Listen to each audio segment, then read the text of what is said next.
Sarah had always dreamed of becoming a mother. For years, she imagined the laughter of her children filling their home, the warmth of family dinners, and the quiet moments of cuddling them to sleep. When she discovered she was pregnant with twins, her joy knew no bounds. She spent months preparing, painting the nursery in soft pastels, buying tiny clothes that seemed impossibly small, and reading books about raising babies. Every kick from inside her belly felt like a promise of the future, but life has a way of testing even the strongest hearts. At just 26 weeks into her pregnancy, Sarah began feeling sharp pains in her abdomen. Panic set in as she realized something wasn't right. Her husband rushed her to the hospital where doctors immediately sprang into action. The next few hours were a blur of bright lights, urgent voices, and machines beeping loudly. Sarah could barely process what was happening. All she knew was that her babies were coming far too early. The delivery room became a battlefield.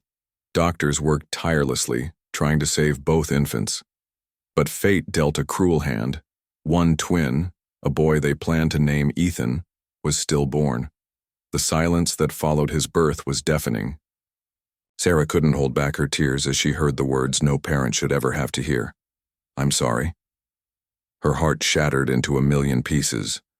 Yet amidst the devastation, there was a flicker of hope. Emily, the second twin, survived the delivery but was extremely fragile. Weighing less than 2 pounds, her tiny body struggled to breathe on its own. She was whisked away to the neonatal intensive care unit, NICU, surrounded by a maze of wires and monitors.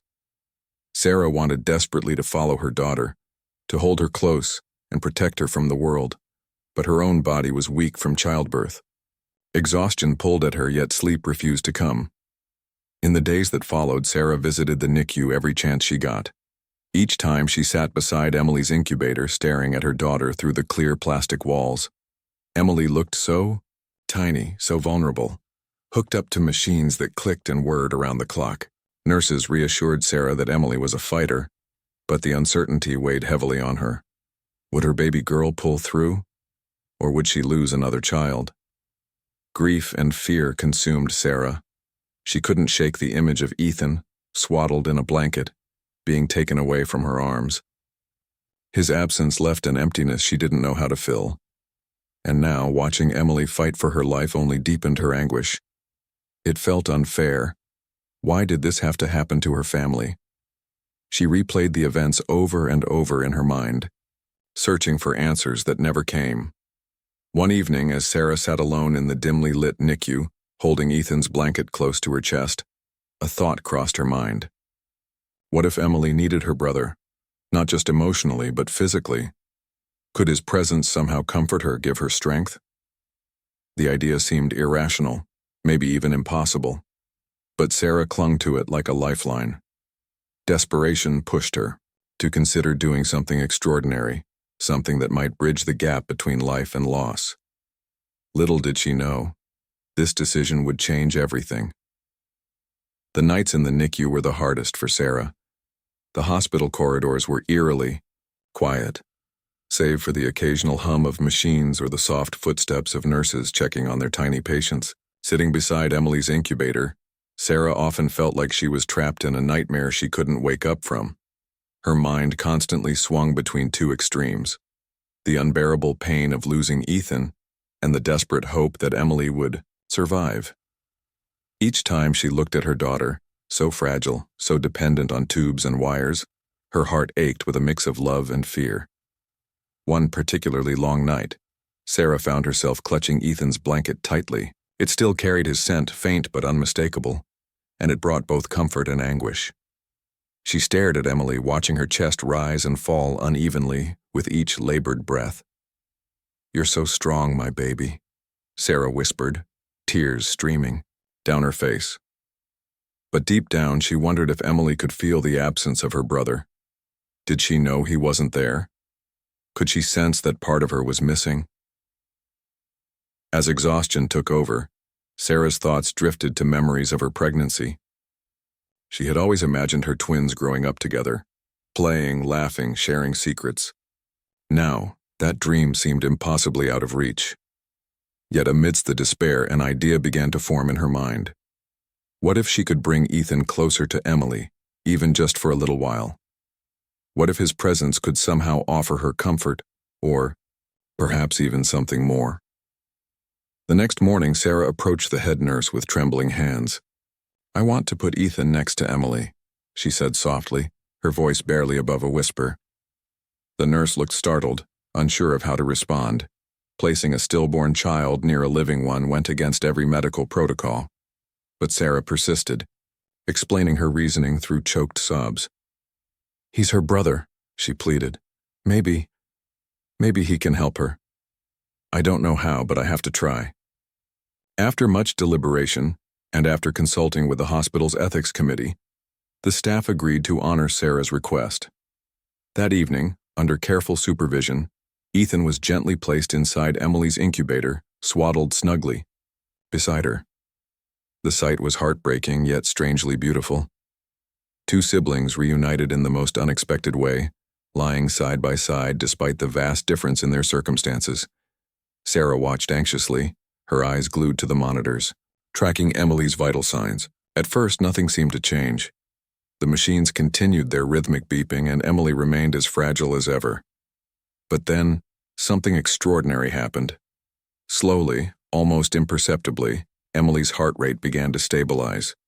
Her breathing grew less erratic, and the tension in her tiny body seemed to ease. Nurses exchanged astonished glances, double-checking the equipment to ensure there wasn't some error. But everything was functioning perfectly. It was Emily herself who was changing. For Sarah, this moment was nothing short of miraculous. She reached out tentatively, placing her hand on the incubator, as if afraid to disturb the fragile peace that had settled over her daughter. Tears streamed down her face once again, but this time they were tears of gratitude and awe. "Ethan," she murmured, looking at her son's still form. "Are you doing this? Are you helping your sister?" Though no one could explain what was happening scientifically, Sarah didn't need answers. To her, it was clear. Ethan was still with them in his own way. His presence had somehow given Emily the strength she needed to fight harder, to hold on when all odds were stacked against her. For the first time since the tragedy, Sarah allowed herself to feel a flicker of hope. Maybe, just maybe, her family's story wasn't over yet. The hours that followed Ethan's placement in the incubator felt like a surreal blur to Sarah. She couldn't tear her eyes away from Emily, watching every tiny movement, every flicker of change on the monitors. The nurses came and went, their expressions a mix of curiosity and disbelief. They whispered among themselves, careful not to disturb Sarah, but clearly intrigued by what they were witnessing. For years they had worked in the NICU, seeing countless fragile lives hang precariously in the balance. But this was something entirely different. Emily's improvement wasn't dramatic at first. It was subtle, almost imperceptible. Her breathing softened, becoming less strained, as though she could finally rest. Her heart rate steadied, no longer spiking unpredictably. Even her skin, once pale and translucent, seemed to take on a faint pinkish hue, a sign of increased oxygen flow. To anyone else, these changes might have gone unnoticed, but to Sarah they were monumental. Every beep of the monitor, every shift in the numbers felt like a small victory. As the night wore on, Sarah noticed something else. Emily's tiny hand began to twitch ever so slightly. At first, she thought it was just random muscle movement, something she'd seen before during sleep. But then Emily's fingers curled inward, brushing lightly against Ethan's blanket. It was as if she knew he was there, reaching out to him in her own way. Sarah's breath caught in her throat, and for a moment she forgot how to breathe. "Ethan," she whispered, her voice trembling with emotion. "Are you holding her hand?" The nurses, too, couldn't ignore the growing evidence. One of them, a kind woman named Lisa, who had been particularly supportive of Sarah, gently placed her hand on Sarah's shoulder. "This is incredible," Lisa said softly. "I've never seen anything like it. Whatever's happening here, it's beyond us." Her words didn't provide answers, but they validated what Sarah already felt deep in her heart. Ethan was still part of their family, still protecting his sister in ways no one could explain. By morning, news of Emily's progress had spread throughout the hospital.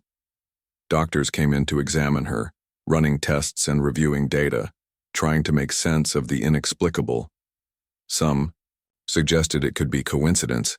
Babies in the NICU often showed fluctuations in health, but even they couldn't dismiss the timing. Others speculated about the power of maternal instinct or the mysterious connection between siblings. No theory fully explained what everyone was seeing, but one thing was undeniable. Emily was getting stronger.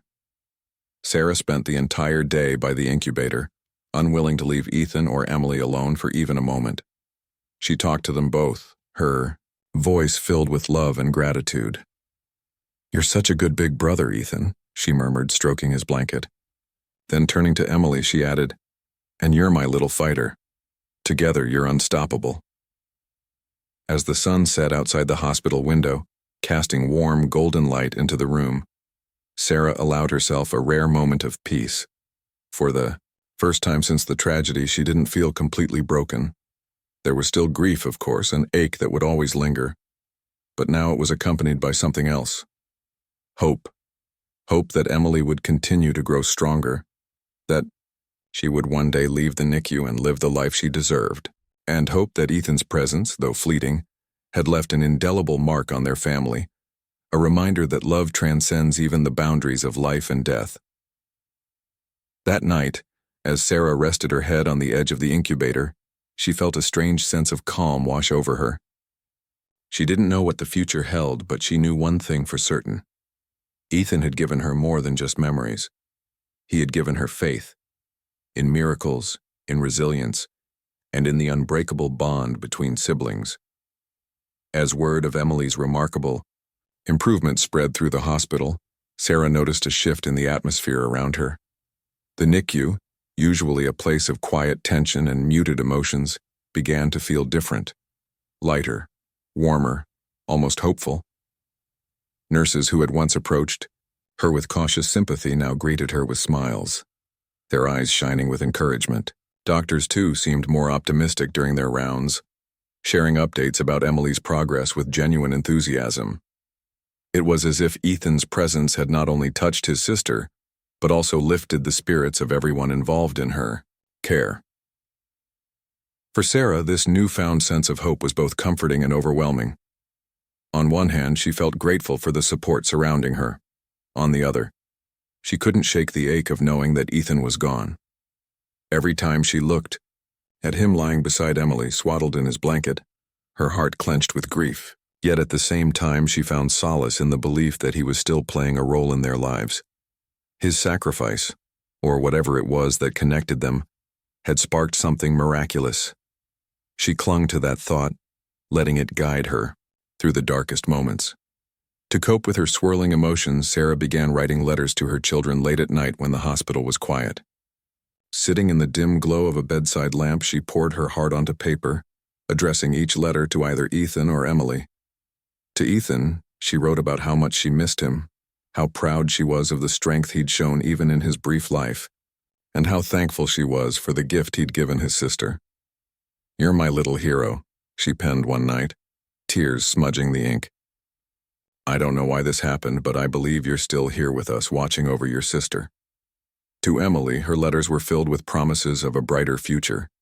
She described the world outside the hospital, the sunshine streaming through trees, the sound of birds chirping, the laughter of children playing in parks. "One day you'll get to experience all of this," she wrote. "And when you do, I'll tell you about your big brother. He's the reason you're fighting so hard right now. You're everything to me, my sweet girl, and I'll never stop loving you."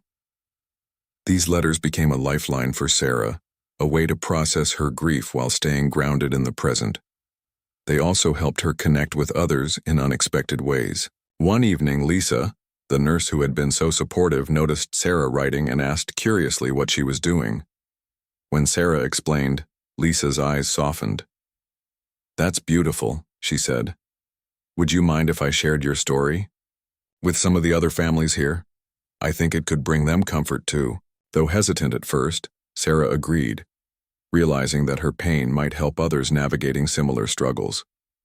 True to her word, Lisa shared Sarah's story discreetly with a few parents whose babies were also in critical condition. Slowly, those parents began approaching Sarah, asking shyly if they could talk to her. At first, Sarah wasn't sure what to say. She didn't feel strong enough to offer advice or encouragement. But as she opened up about her journey, she discovered that simply sharing her experience was enough. Her honesty resonated with others, creating a bond among strangers united by love and loss. Through these interactions, Sarah realized she wasn't alone. The NICU, once a lonely and isolating place, had transformed into a community of people supporting one another through unimaginable challenges. And while nothing could fully heal the wound of losing Ethan, Sarah found strength in knowing that his memory was inspiring others to hold on, to fight for their own children, just as she was fighting for Emily. By the end of the week, Emily's condition continued to improve steadily. Her tiny body grew stronger, her vital signs more stable, and her movements more animated. Sarah marveled at every milestone, no matter how small, seeing each as a testament to Ethan's enduring presence. Though the road ahead remained uncertain, Sarah allowed herself to dream again. For the first time since the tragedy, she dared to imagine a future where joy outweighed sorrow. It didn't take long for Emily's story to leave the confines of the hospital and capture the attention of the outside world. A local journalist, visiting the hospital for a feature on premature births, overheard whispers about the miracle twins in the NICU. Intrigued, she approached Sarah with sensitivity and respect, asking if she'd be willing to share her story publicly. At first, Sarah hesitated. The idea of reliving her pain in front of strangers felt overwhelming. But after some thought, she realized that sharing Ethan and Emily's journey might help other families facing similar struggles. With a deep breath, she agreed. The article was published just days later, accompanied by a photo of Sarah sitting beside Emily's incubator, her hand gently resting on the plastic wall. The headline read, "A Mother's Love, How One Baby Girl Defied the Odds After Tragedy." Within hours, the story went viral. Social media platforms buzzed with reactions, messages of support, prayers, and stories from parents who had walked similar paths flooded in. Some shared their own losses, thanking Sarah for giving voice to a grief they rarely spoke about. Others celebrated Emily's progress, calling it a miracle and proof that love transcends even death. As the story gained traction, national news outlets picked it up, amplifying its reach. Television anchors recounted the tale during morning shows, while radio hosts discussed it on airwaves across the country. People were captivated, not only by the medical mystery but also by the raw humanity of Sarah's decision to place Ethan next to Emily. Many saw it as an act of profound courage, a testament to the lengths a mother will go to protect her children.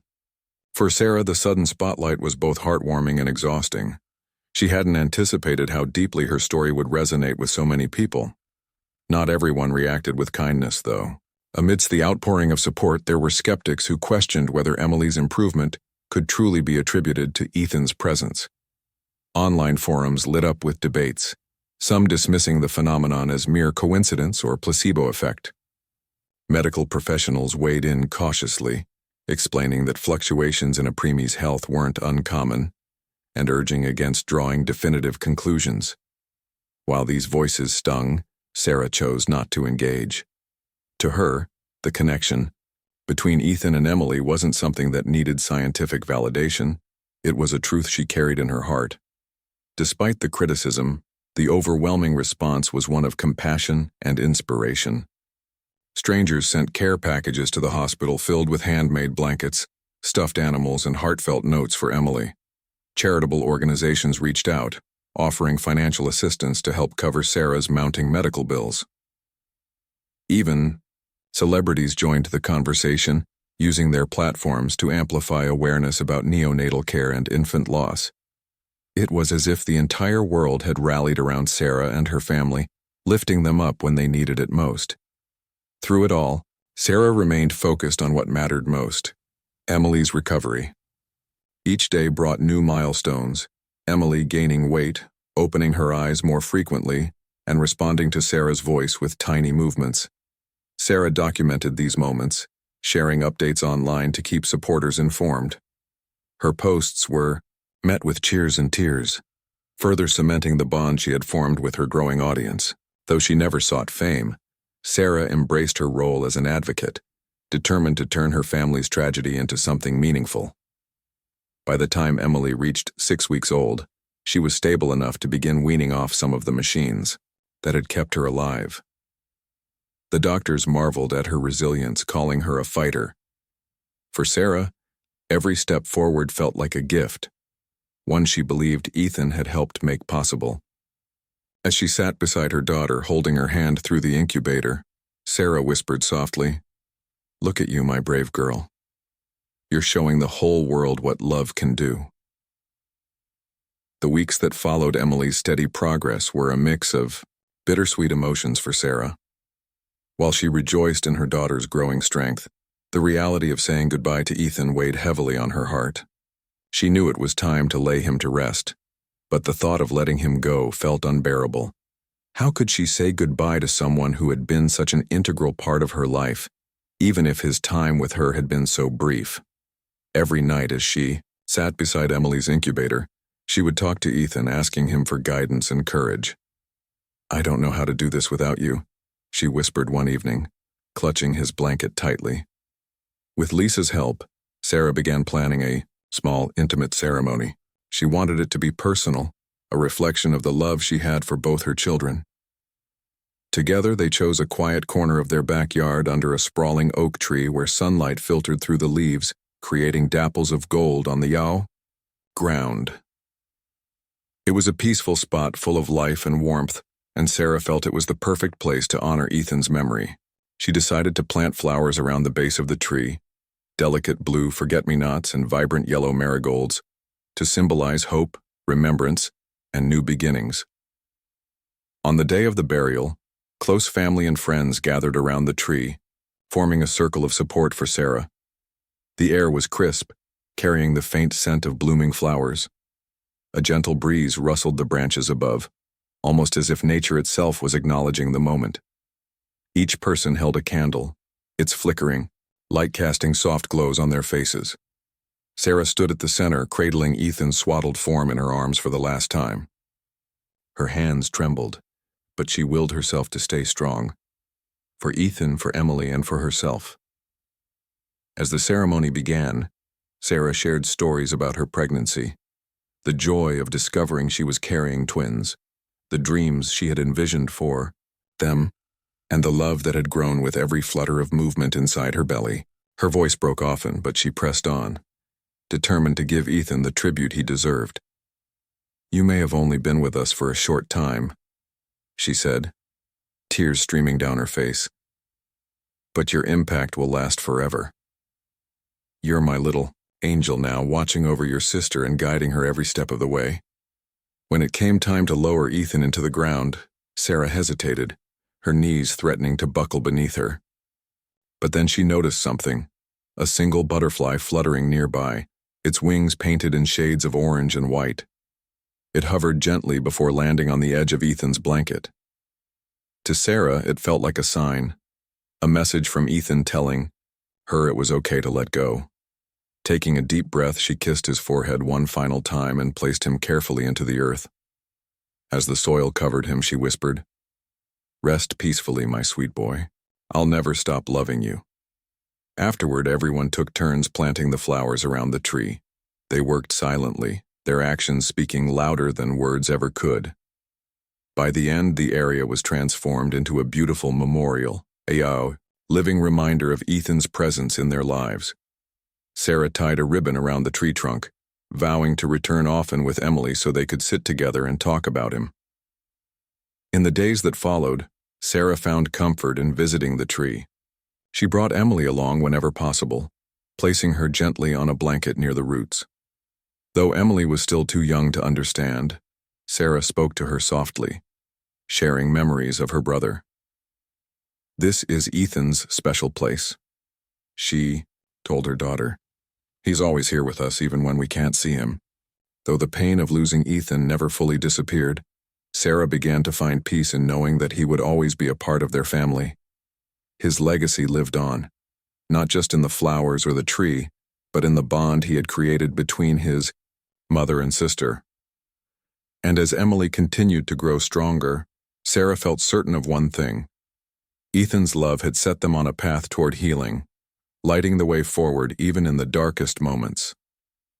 Months passed, and Emily's journey toward health continued to defy expectations. With each passing day, she grew stronger, her tiny body gaining weight and resilience. The machines that had once surrounded her in the NICU were gradually removed, their beeping replaced by the soft coos and gurgles of a baby discovering her voice. Sarah marveled at every milestone, her first unassisted breath, her first attempt to lift her head, the way her eyes sparkled when they locked onto her mother's face. Each moment felt like a gift, a reminder of how close she had come to losing her. Bringing Emily home for the first time was both exhilarating and terrifying.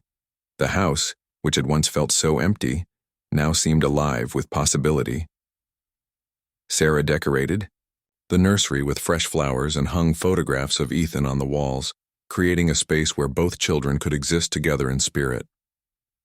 Every morning she carried Emily to the backyard, sitting beneath the oak tree where Ethan rested. There she talked to him as if he were still there, sharing updates about his sister's progress. "Look at her, Ethan," she'd say, smiling through tears. "She's growing up so fast." As Emily reached new milestones, Sarah threw herself into advocacy work, determined to honor Ethan's memory by helping others. She began speaking at conferences hosted by organizations supporting families affected by infant loss and premature births. Her story resonated deeply with audiences, many of whom approached her afterward to share their own experiences. Some parents thanked her for giving them hope, others simply needed someone who understood their pain. Through these connections, Sarah found purpose, a way to channel her grief into something meaningful. Her efforts extended beyond speeches. She started a blog chronicling her journey, offering advice and encouragement to other grieving parents. Posts titled, "How to Talk About Your Baby in Heaven" or "Finding Strength After Loss" became lifelines for those navigating similar paths. Soon, strangers began reaching out, not just locally but from across the globe, thanking her for reminding them they weren't alone. Donations poured in for causes close to her heart, funding research into neonatal care and providing resources for bereaved families. What started as a personal mission blossomed into a movement fueled by love and resilience. At home, life slowly returned to a rhythm of its own. Emily's laughter filled the air as she learned to roll over, reach for toys, and eventually take her first wobbly steps. Sarah documented everything, capturing moments on camera and saving mementos in a special box labeled Ethan and Emily. Inside were letters, photos, and even pressed petals from the flowers planted near Ethan's tree. These items served as tangible reminders of the bond between siblings, one living, one gone, but never forgotten. Despite the joy Emily brought, there were still hard days. Holidays, birthdays, and anniversaries loomed large, reopening wounds Sarah thought had healed. On what would have been Ethan's first birthday, Sarah baked a small cake and placed it under the oak tree. She lit candles and sang softly, imagining him giggling alongside his sister. Though tears streamed down her face, she smiled too, grateful for the time they'd shared, even if it had been brief. Through it all, Emily seemed to carry a piece of Ethan with her. Whether it was the way she stared intently at his pictures, or the calmness she exuded when visiting the tree, Sarah felt certain her daughter knew her brother was watching over her. And perhaps that was the greatest miracle of all. Not just that Emily survived, but that she thrived because of the love Ethan left behind. By the time Emily turned 2, Sarah realized she no longer feared the future. Grief would always be part of her story, but it no longer defined her. Instead, she focused on celebrating life. The life Ethan gave to his sister, the life Emily embraced fully, and the lives touched by their family's journey. As she tucked Emily into bed one night, Sarah whispered, "You're my sunshine, my little fighter. And Ethan? He's our guardian angel, always guiding us." In that moment, surrounded by love and memories, Sarah knew they would be okay. Years passed, and Emily grew into a vibrant, curious child full of energy and laughter. Her tiny hands that once struggled to grasp anything now reached for crayons, books, and toys with boundless enthusiasm. She had her mother's warm smile and an adventurous spirit that lit up every room she entered. To Sarah, watching Emily thrive felt like witnessing a miracle unfold daily, a testament to the strength her daughter had shown since the very beginning. From the moment Emily could understand words, Sarah made it a priority to talk about Ethan. She didn't shy away from mentioning his name or sharing stories about him, ensuring he remained a cherished part of their family. On quiet afternoons, they would sit together under the oak tree in the backyard, surrounded by the flowers Sarah had planted years ago. "This is where your big brother rests," Sarah would explain gently, pointing to the ribbon tied around the trunk. "He loved you so much even before you were born, for you were." As Emily grew older, she began asking questions, simple at first, then more profound as her understanding deepened. "Why isn't Ethan here?" she asked one sunny afternoon, tilting her head thoughtfully. Sarah took a deep breath, choosing her words carefully. "Ethan had to go to heaven earlier than we wanted," she replied, brushing a strand of hair from Emily's face. "But he's still with us, sweetheart. He helped you when you needed him most, and he watches over us every day." Emily nodded solemnly, placing a small hand on the tree. "Hi, Ethan," she whispered, her voice soft but steady. It was a moment that brought tears to Sarah's eyes, not out of sadness, but gratitude. To keep Ethan's memory alive, Sarah created traditions that included both children. On each anniversary of his birth, they baked cupcakes and decorated them with blue frosting, the color of forget-me-nots. They sang happy birthday to Ethan beneath the oak tree, releasing balloons into the sky with notes attached. "We love you, Ethan." These rituals became sacred moments, blending grief with celebration and reminding Emily of the sibling bond she shared. Sarah also continued her advocacy work, traveling to speak at events and fundraisers. By now, her story had inspired thousands of people worldwide. Families wrote to her, sharing how her journey gave them hope during their darkest hours. Schools invited her to teach students about empathy and resilience, while hospitals named wings or programs in honor of Ethan and Emily's legacy. Through these efforts, Sarah transformed her personal tragedy into a beacon of light for others. One summer evening, as the sun dipped below the horizon, painting the sky in hues of orange and pink, Sarah sat with Emily under the oak tree. Now, 7 years old, Emily was no longer the fragile baby who fought for her life in the NICU. She was strong, confident, and brimming with curiosity about the world.